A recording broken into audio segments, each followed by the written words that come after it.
Seorang pria tampan bermata biru, berambut pirang, dan bertubuh tinggi dengan seorang gadis cantik yang populer yang sama-sama bermata biru dan berambut pirang.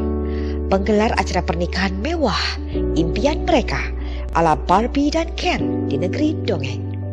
Hingga pasangan pengantin ini berkesan bagaikan sang putri dan pangeran yang memiliki kebahagiaan dan kehidupan sempurna. Namun ternyata di balik itu semua, dalam kisah nyata ini, mereka memang pasangan yang sempurna satu sama lain, yang saling melengkapi di kehidupan nyata. Namun dalam kehidupan nyata mengerikan yang penuh kegelapan. Pasangan suami istri ini tidak hanya menggemparkan di Kanada, namun juga di seluruh dunia. Kehidupan nyata pasangan ini benar-benar membuat jantung berdegup kencang, atau bahkan mendadak terhenti sejenak. Mengingat apa yang telah dilakukannya sungguh mengerikan dan sulit dipercaya. Pasangan romantis berparas manis ini ternyata adalah pasangan iblis yang sempurna. Ikutilah kisah nyata satu-satunya pasangan mengerikan yang sangat menggemparkan sepanjang sejarah Kanada. Selengkapnya sesaat lagi hanya di YouTube K Channel, Membuka Jendela Dunia. I have my concern that she may be more psychopathic than Paul. With both these people is so extreme. These people were animals. Were the most brutal that I'd ever seen in my career at that time, and I served for 31 years on the Toronto Police Service. I'll never forget this as long as I live. As a father, I cannot imagine the horror of listening to my children come home and tell me that they just spent the day with Karla Homolka. It's sick. The Minister of Public Safety.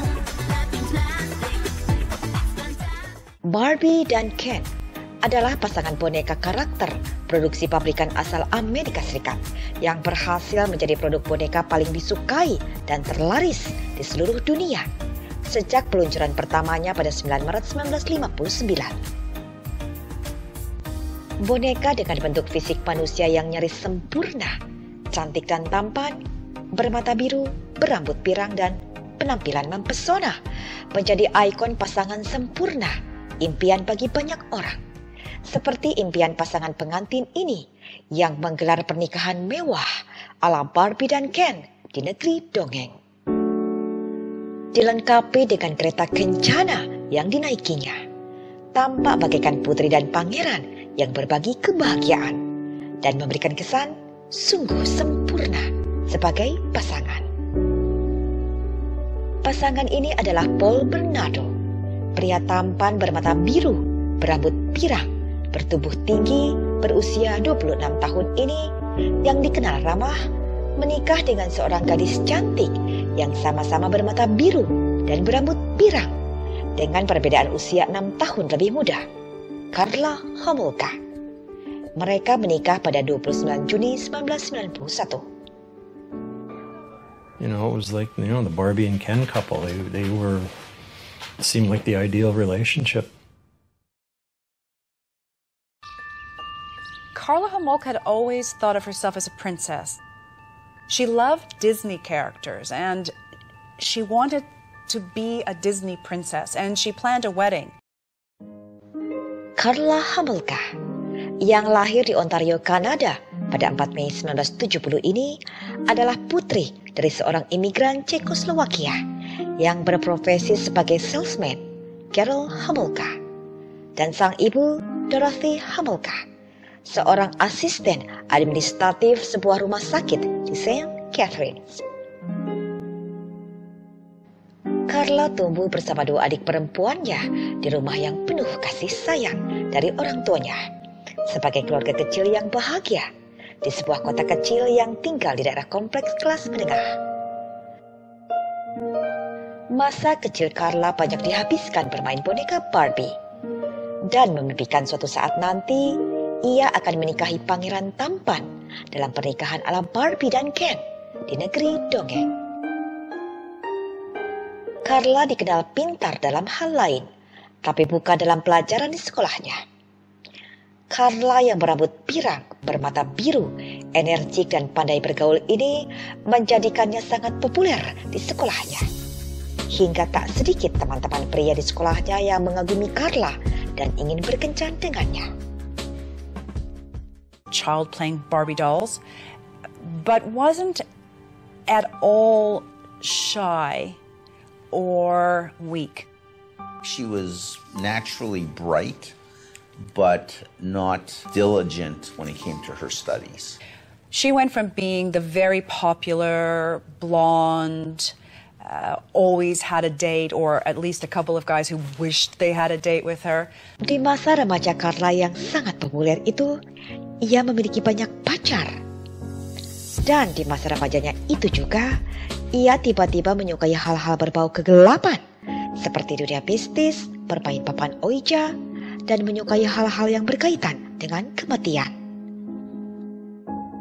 Because she was into the Ouija stuff and a little bit of the occult, and she seemed fascinated with death.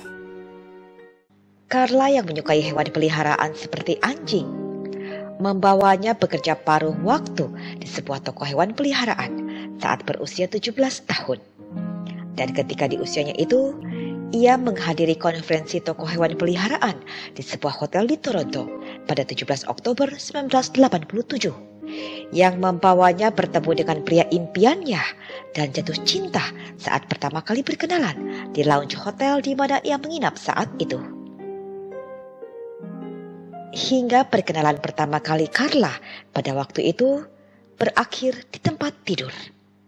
Dan sang pria impiannya itu bernama Paul Bernardo. As soon as Paul Bernardo walked in the door and laid eyes on Karla Homolka, there was, as the friends describe it, there was electricity in the air. It was love at first sight or lust at first sight, whatever you want to call it. Di mata Carla, Paul tak sekedar pria tampan dan menyenangkan. Namun Paul juga seorang pria mapan yang bekerja sebagai akuntan di sebuah perusahaan besar, Amway, dikala usianya masih 23 tahun. Sesuai kriteria pria yang diidamkannya selama ini. Dengan alasan itu, Carla sungguh berambisi ingin memiliki Paul untuk menjadi pendamping hidupnya. Paul Bernardo was everything Karla Homolka had ever dreamed of, both as a child and as a teenager. He was older, tall, blonde. He was handsome. She called him her prince. And he had a car and he had a job. He ticked all her boxes.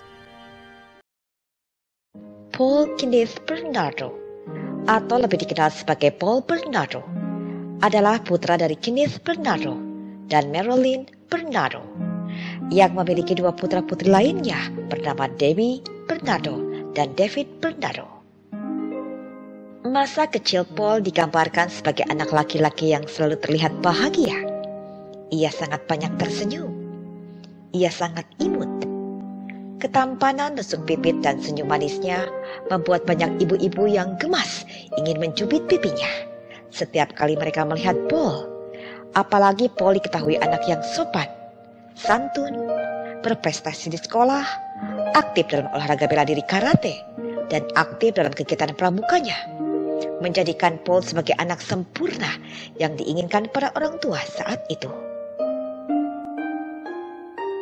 Hingga suatu ketika, sang ayah masuk penjara atas hukumannya karena telah melakukan pelecehan seksual pada adik perempuannya Paul.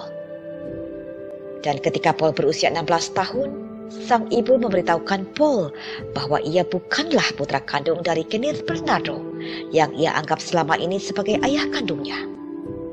Namun Paul adalah putra hasil dari hubungan gelap ibunya dengan pria lain. Di sana Paul menjadi berubah. Ia merasa jijik dan kecewa menjadi anak tidak sah karena kelakuan sang ibu yang tercela. Paul sangat marah pada ibunya. Ia selalu memaki-maki dan melontarkan kata-kata yang sangat tak pantas pada ibunya. Hingga sang ibu mengalami depresi berat dan menjalani perawatan secara medis di bawah pengawasan para dokter ahli.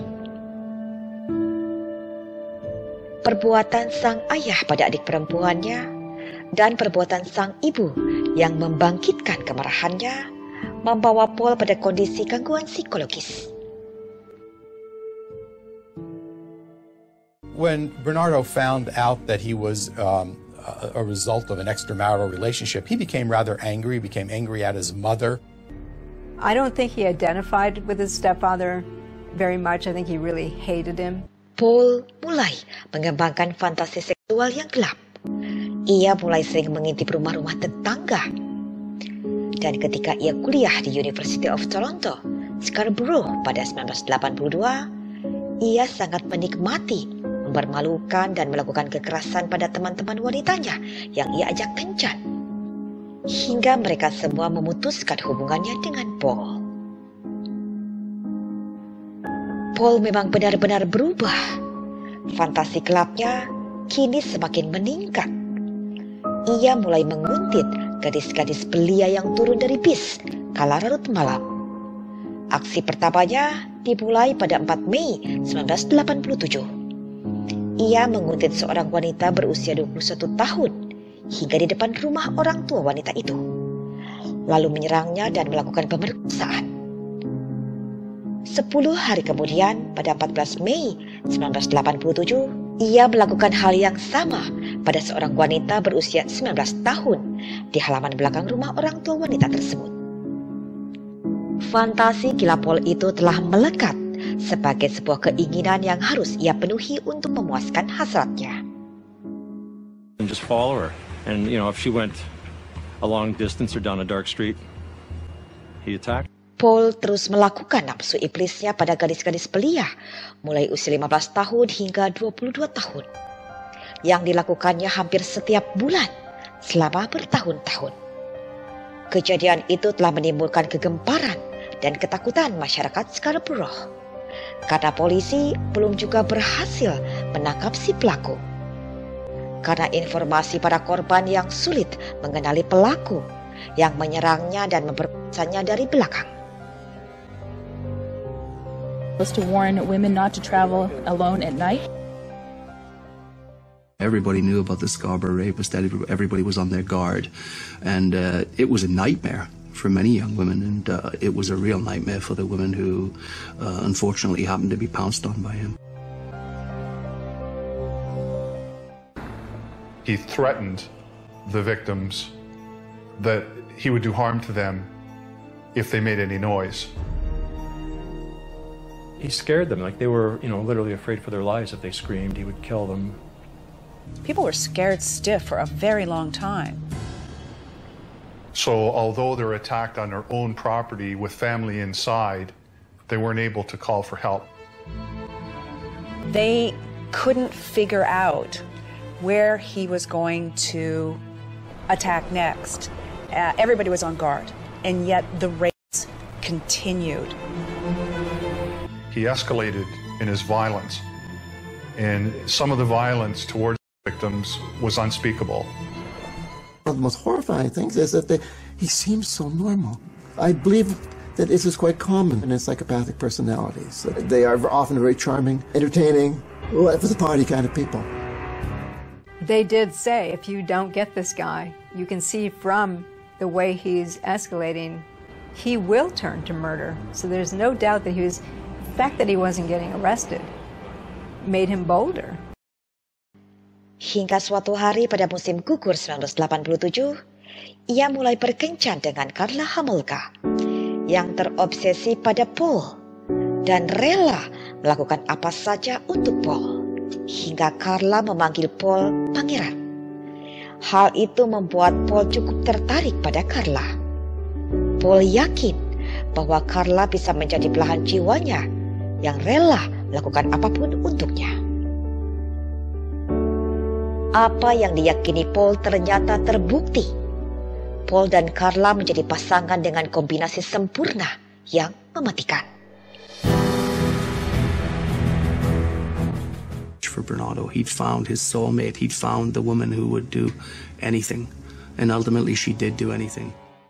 When she did meet Paul, she pretty quickly got into some of the deviance that he, the sexual deviance. She would write letters to him, saying, "Do what you want to me. I'll do anything and everything." I'd have to say that there was already something there in her that he saw and triggered, that she was quite ready for somebody like him. Paul yang tinggal di kota yang berbeda dengan Carla mulai sering mengunjungi Carla beberapa kali dalam seminggu dengan menempuh perjalanan 80 miles dari Scarborough menuju St. Catherine. Ia juga memperlakukan Carla dengan sangat baik dan menghujaninya dengan kiriman bunga dan hadiah-hadiah, hingga Carla tak pernah mengira bahwa pria impian yang dicintainya ini terkait dengan kejadian mencekam di kota di mana Paul tinggal. Begitupun bagi orang tua Carla yang menganggap Paul adalah pria sempurna bagi putrinya. At first, Paul Bernardo showered her with flowers, with gifts, and treated her really well. He was a considerate person. He was a considerate lover. He was a nice guy. Pada Desember 1990, Paul mengajak Carla dalam perjalanan romantisnya ke air terjun Niagara. Di sana Paul melamar Carla untuk menikah dengannya. Dan Carla, tentu saja, ia langsung menerimanya dengan begitu gembira.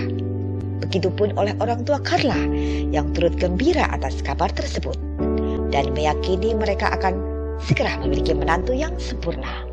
He was good looking. He had ambitions to be a rap singer. He'd been trained as an accountant, had a degree from the University of Toronto. Certainly he had all the credentials to be a dream son-in-law.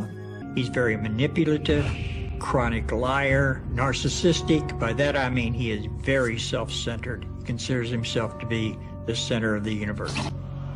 Everyone exists for his pleasure.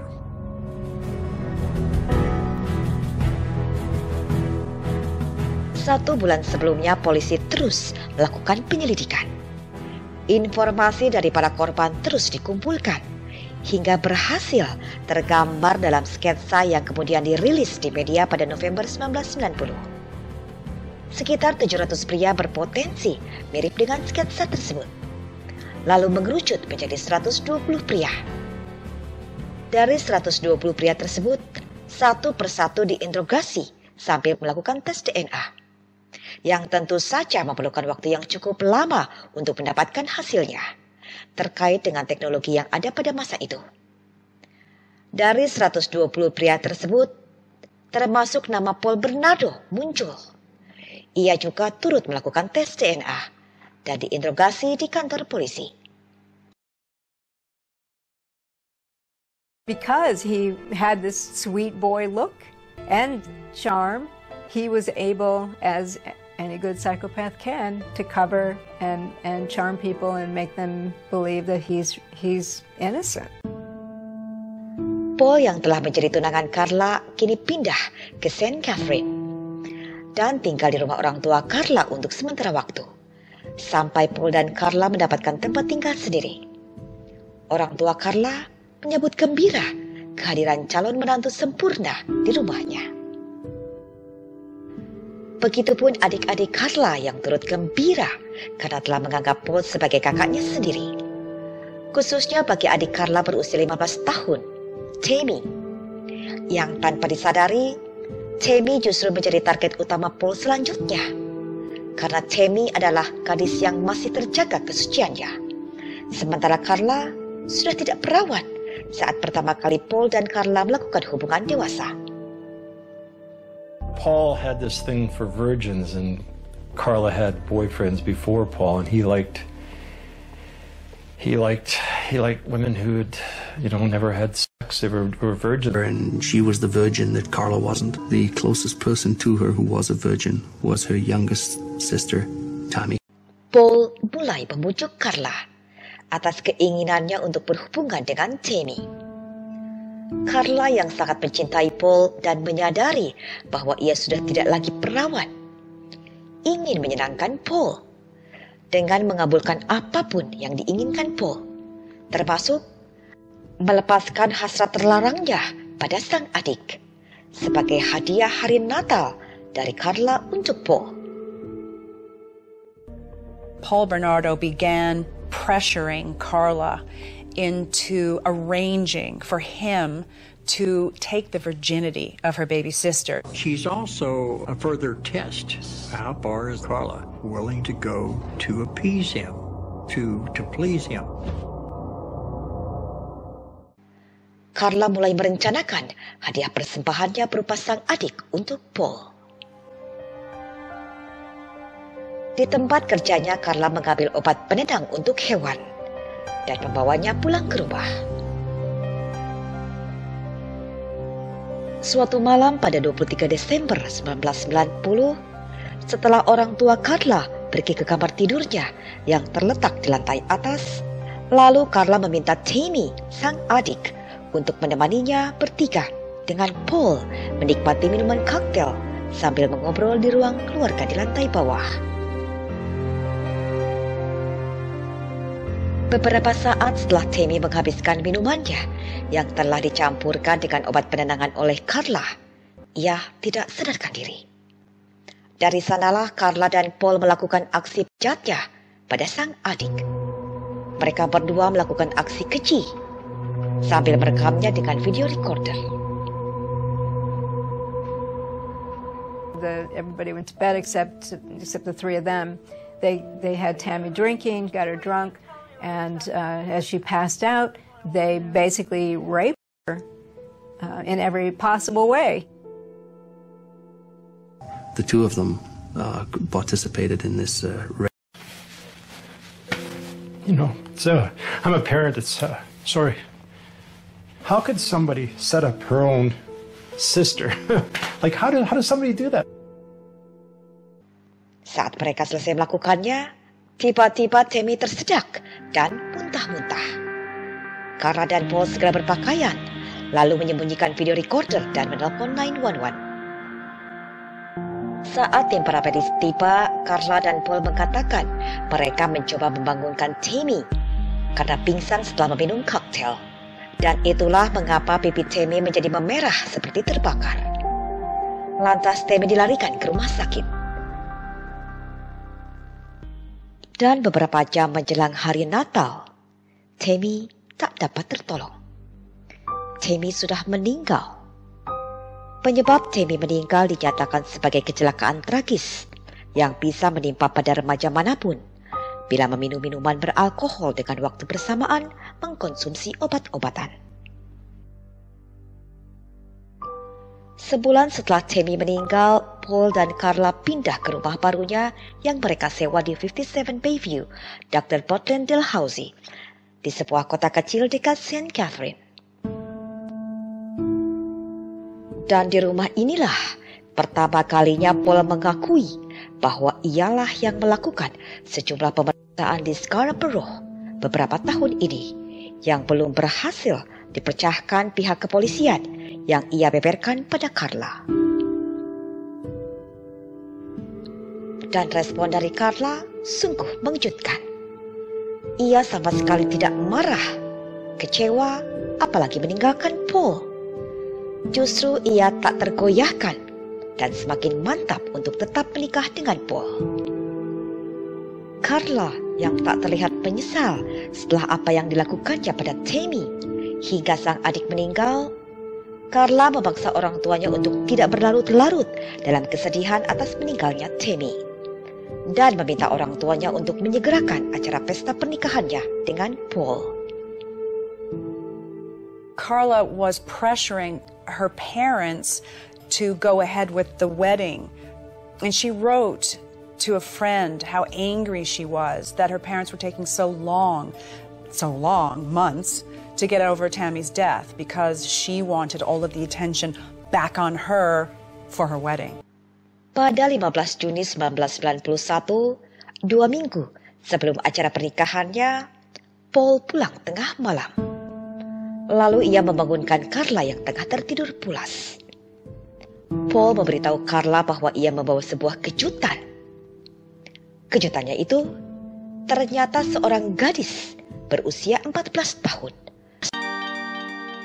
Untuk sobat semua, sebelum lanjut ada baiknya untuk mengklik terlebih dahulu tombol like, share, dan subscribe, serta tombol notifikasinya, agar tak ketinggalan update kisah nyata tak biasa dari K-Channel selanjutnya. Kejutannya itu, ternyata seorang gadis berusia 14 tahun bernama Leslie Mahaffey. Paul menemukan Leslie secara tak sengaja saat ia sedang mengendari mobil dan tengah melewati rumah Leslie. Paul melihat Leslie seorang diri berada di halaman rumahnya. Pada larut malam itu, Leslie pulang larut malam setelah melayat ke rumah duka temannya yang meninggal. Namun sesampainya pulang ke rumah, ia tersadar bahwa ia lupa membawa kunci hingga tak bisa masuk ke rumahnya. Sementara orang tuanya sudah tidur. Lalu Paul memarkirkan mobilnya dan menghampiri Leslie untuk menyapanya. Leslie menjawab sapaan Paul dan meminta rokok padanya. Lalu Paul mengajak Leslie untuk masuk ke mobilnya mengambil rokok dan membuat Leslie pingsan hingga Paul dengan mudah membawa Leslie ke rumahnya. Leslie Mahaffey, a friend had died, and all the very popular friend at the school, and she got home a little late. Where she has forgotten her key. Fortunately rare. She would ring the doorbell, knock on the door. Mom and Dad would answer the door. Like all psychopaths, they have a charm to them, and they're remarkably successful in their manipulation. And he started up a conversation with her, and that resulted in her abduction and taken to the home in St. Catharines. Paul mengutarakan keinginannya pada Carla untuk menjadikan Leslie sebagai budak untuk melampiaskan hasratnya. Dan ternyata kali ini aksinya itu menjadi lebih jauh lagi dari sebelumnya. Paul melakukannya dengan kekerasan dan menyuruh Leslie melayaninya sambil mengatakan kata-kata yang memuja-muja dirinya. Seperti Paul adalah satu-satunya raja tertampan, terhebat di dunia. He told his victims what to say. Tell me how great I am. Tell me I'm the king, and so on. He is sexually aroused by degrading and humiliating his victims in a very extreme way. Hal kecil itu dilakukannya bersama-sama dengan Carla, sambil merekamnya dengan video recorder. There was Karla Homolka raping, torturing right alongside her husband, and she seemed to be enjoying it. Kurang dari 24 jam setelah mereka terpuaskan, lalu Paul mencekiknya hingga Leslie tak lagi bisa bernapas. Dan untuk memudahkan menghilangkan bukti aksinya itu, Carla memberikan ide untuk memotong-motongnya sebelum mereka membuangnya di dekat Danau Gibson. Leslie Mahaffey's dismembered body parts. Not only who could kill a young teenage girl, but who could dismember her body, dispose of it in such an ugly and heinous way. There was this massive veil of fear right across southern Ontario. Perbuatannya yang mengerikan itu telah menjadikan Carla dan Paul benar-benar sebagai pasangan iblis yang sempurna. With both these people is so extreme. These people were animals.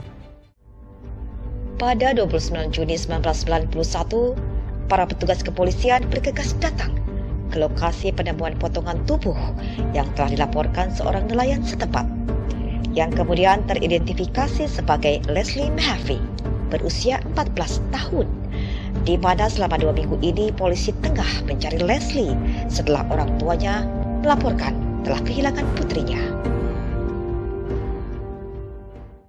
When Leslie Mahaffey disappeared from her home in Burlington, the news absolutely shocked not just, obviously, those living in the neighborhood, but Canadians in general.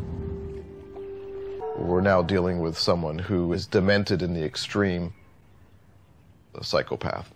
Some new horror that the crime was escalating in this small quiet, perfect little town. Dan di hari yang sama, pada 29 Juni 1991, Paul dan Carla tengah merayakan hari bahagianya. Acara pesta pernikahan mewah ala Barbie dan Ken di negeri dongeng yang dihadiri keluarga dan ratusan undangan. Kasus penemuan potongan tubuh remaja ini sentak menjadi berita mengerikan yang sangat mengejutkan warga Ontario Selatan dan membuat mereka merasa ketakutan. Dan kasus ini membawa kepolisian wilayah Niagara segera menghubungi seorang profiler FBI untuk dimintai bantuannya dalam memecahkan kasus tersebut. They're rare, but they're very, very dangerous. A thing with these women being brutalized, but we felt we're on the verge of perhaps this thing moving over the line into homicide, and that's what had everybody's attention. Hasil tes DNA yang juga belum keluar, serta kasus penemuan potongan tubuh Leslie yang belum juga terpecahkan, membuat Paul menjadi semakin percaya diri untuk melakukan hal yang sama, dibantu sang istri, Carla. They went looking for another young victim. Pada 16 April 1992, pasangan suami istri ini kembali melanjutkan aksinya. Dan kali ini mereka melakukannya di siang hari bolong. Mereka mengendari mobilnya untuk mencari target baru. Saat itu, nasib malang menimpa seorang gadis bernama Kristen French yang tengah berjalan pulang dari sekolahnya menuju gereja. Ketika Kristen sedang melewati sebuah mobil Nissan milik Paul yang terparkir di pinggir jalan, tiba-tiba Carla turun dari mobil dan menghampiri Kristen sambil membawa sebuah peta. Carla berpura-pura menanyakan arah seolah-olah ia sedang tersesat. Dengan niat baik untuk membantu, lantas Kristen bersedia membantu menunjukkan arahnya. Dan lagi-lagi, aksi Paul dan Carla mulai dilancarkan dan membawa Kristen pulang ke rumah mereka untuk melakukan hal yang sama seperti yang telah dilakukannya pada Leslie sebelumnya. As Kristen leaned over the map, Carla grabbed her, Paul came from around, grabbed her, pushed her into the car, bent to the back seat, and they zoomed off to that same death house. Dan sejak kejadian itu, nama Kristen muncul sebagai orang hilang setelah orang tua Kristen melaporkannya pada polisi. Polisi segera bergerak menyelidikinya dan berhasil mendapatkan keterangan dari sejumlah saksi yang melihat Kristen bersama seorang wanita dan seorang pria yang membawanya masuk ke mobil yang berwarna krem yang terparkir di seberang gereja. Lalu mereka pergi bersama. Lantas pihak kepolisian membentuk sebuah tim penyelidikan yang disebut Satuan Tugas Pita Hijau. Mereka mengumpulkan keterangan dari banyak saksi yang sama-sama menyebutkan mobil berwarna krem dan segera mencari tahu tentang mobil tersebut. Media-media segera memberitakan kejadian tersebut dan menghubungkan kejadian hilangnya Kristen dengan Leslie sebelumnya. Ayah Kristen bersedih. Ia turut bicara di media dan berharap putri tunggalnya itu dapat segera ditemukan. Pada 30 April 1992, jasad Kristen French ditemukan di kota Burlington, sekitar 30 mil jauhnya dari St. Catherine.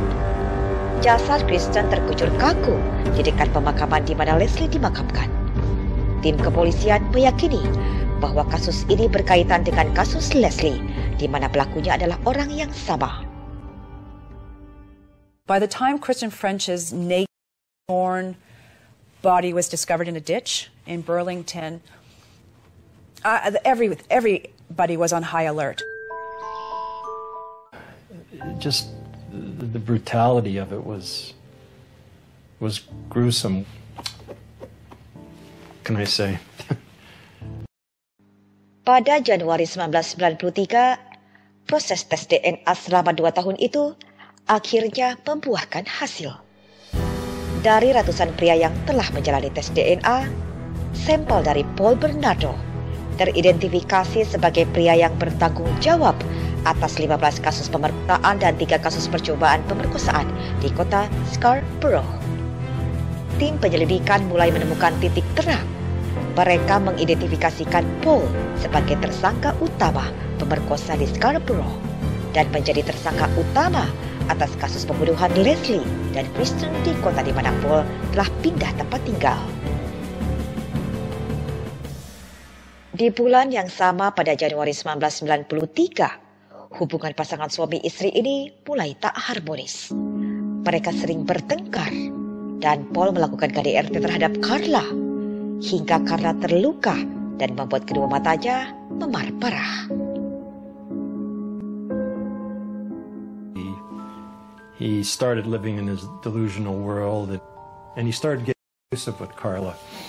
And he picked her up and she basically left him. Dalam usia pernikahan mereka yang telah menginjak 2 tahun, akhirnya Carla memutuskan pisah rumah. Ia keluar untuk pindah dari rumah yang telah ditempatinya bersama Paul selama 2 tahun itu.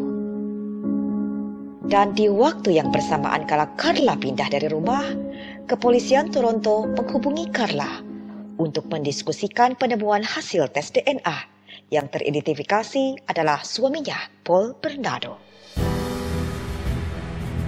Tim penyelidikan Satuan Tugas Pita Hijau segera menginterogasi Carla tanpa adanya dugaan bahwa Carla terlibat dalam kasus-kasus tersebut.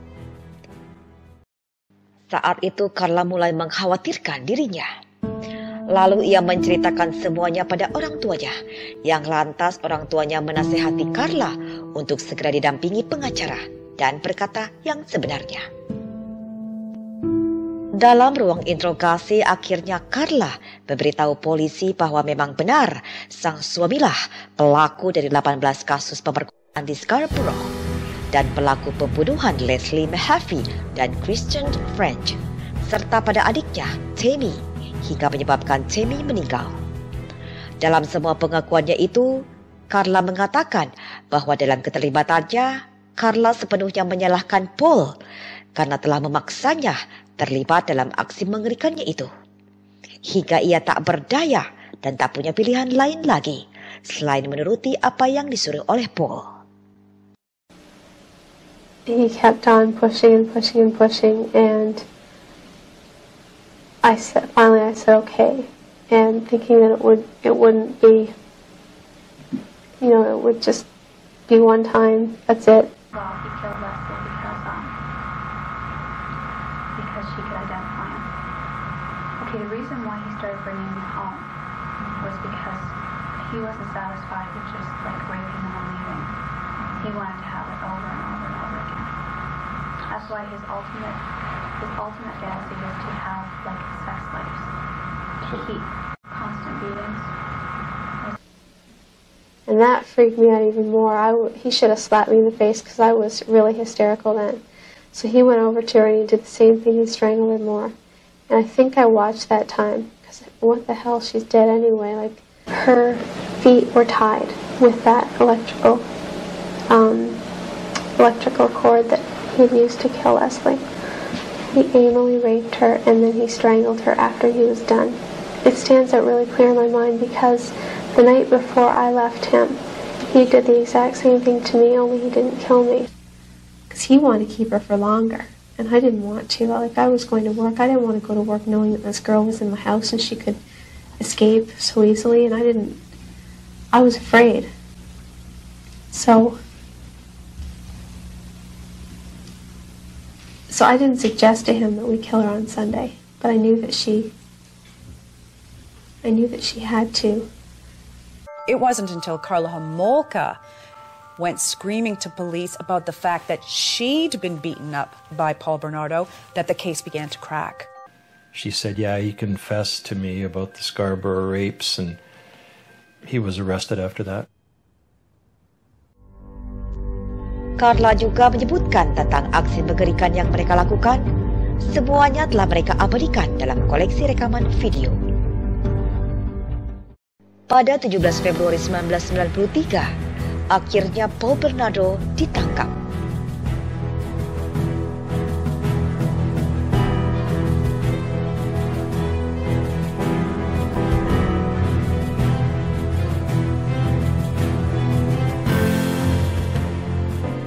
Namun selama 71 hari, pihak kepolisian belum juga menemukan rekaman video sebagai bukti yang akan memberatkan Paul di persidangan.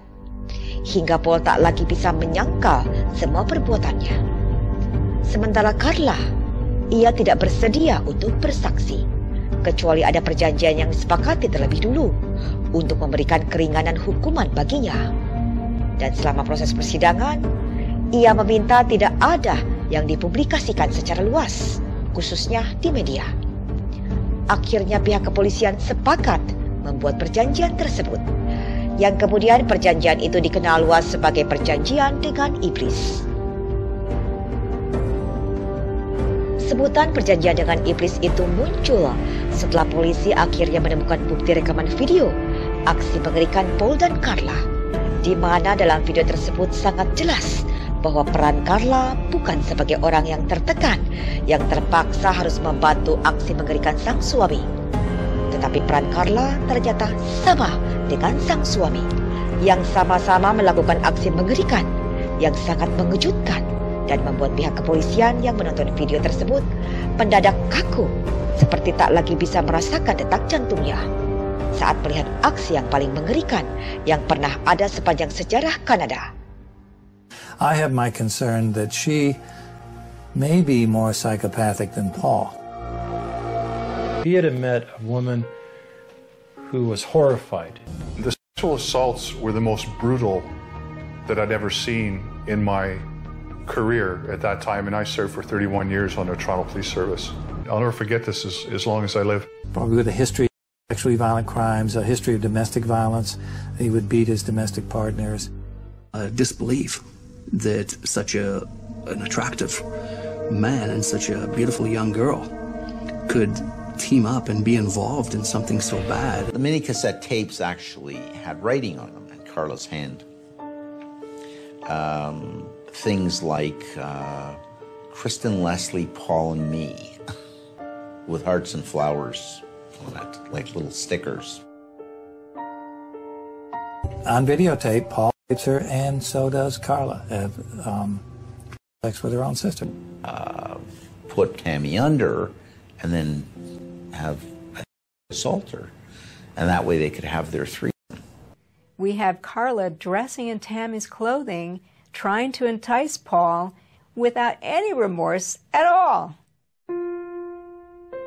There was Karla Homolka raping, torturing right alongside her husband, and she seemed to be enjoying it.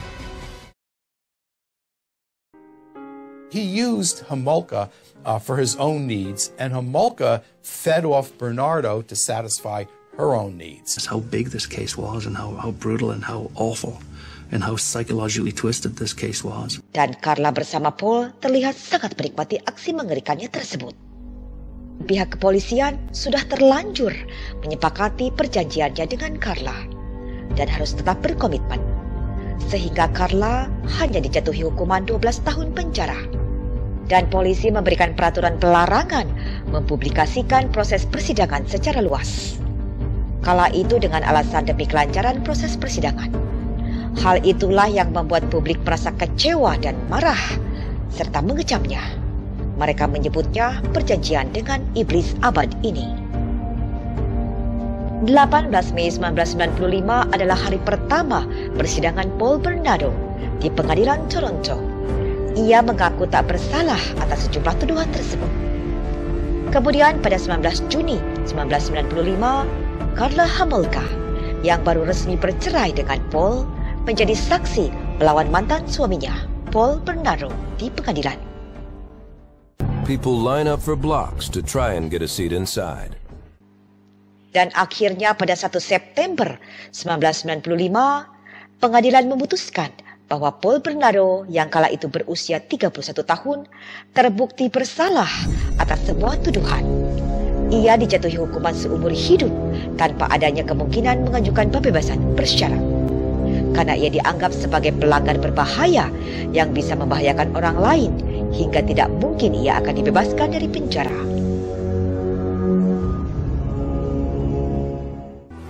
Only the trial is over.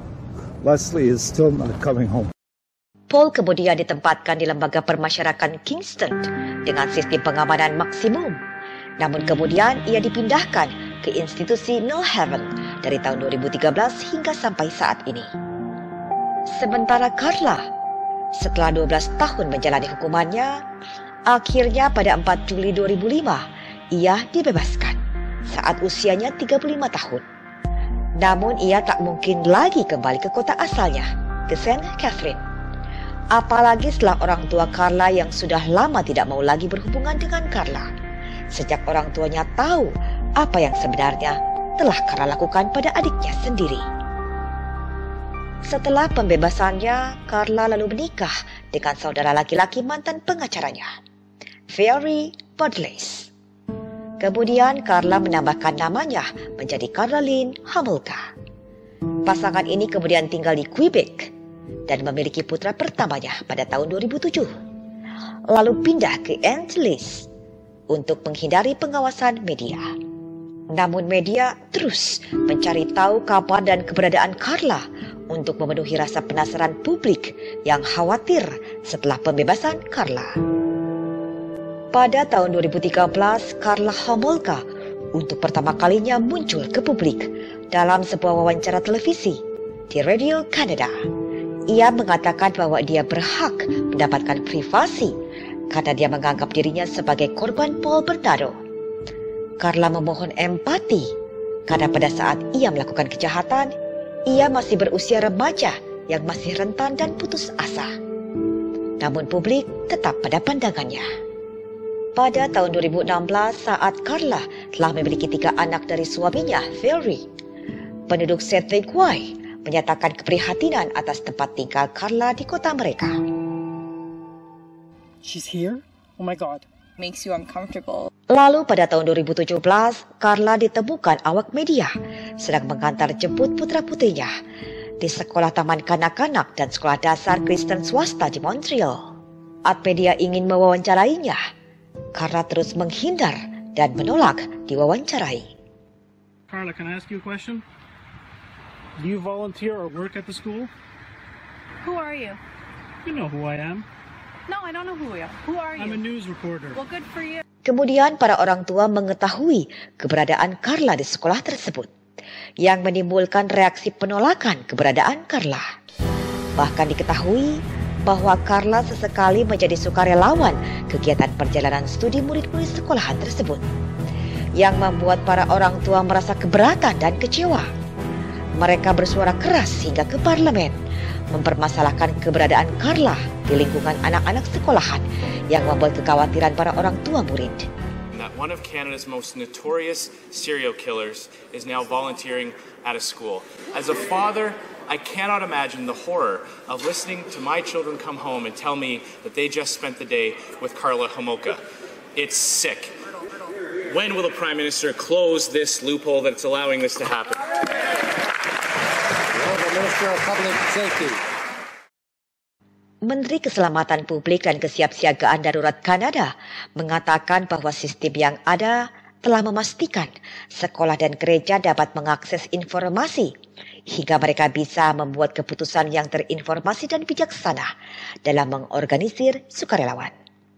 Sementara Gereja Masehi Advent Kanada yang mengelola sekolah tersebut mengatakan bahwa Carla bukanlah sukarelawan biasa di sekolah tersebut dan Carla tidak diizinkan sendirian dengan anak-anak. Kisah nyata pasangan Paul dan Carla ini menjadi berita paling menggemparkan tak hanya di Kanada, namun juga di hampir seluruh dunia. Bahkan kisah nyata ini telah diangkat ke sebuah film thriller produksi Amerika Serikat berjudul Carla yang dirilis pada tahun 2006 dan diangkat ke berbagai buku-buku oleh para penulis terkenal di banyak negara. Kisah nyata K Channel kali ini referensi dari buku biografi Paul Bernardo dan Carla Homolka berjudul Little Marriage, penulis Nick Prohr. The Killer Couple, Carla Homolka dan Paul Bernardo documentary.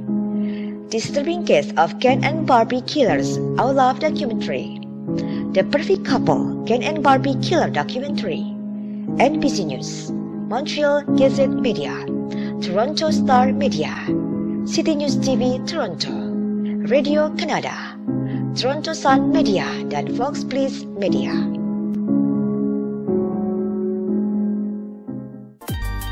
Bagaimana menurut Sobat Kay semua?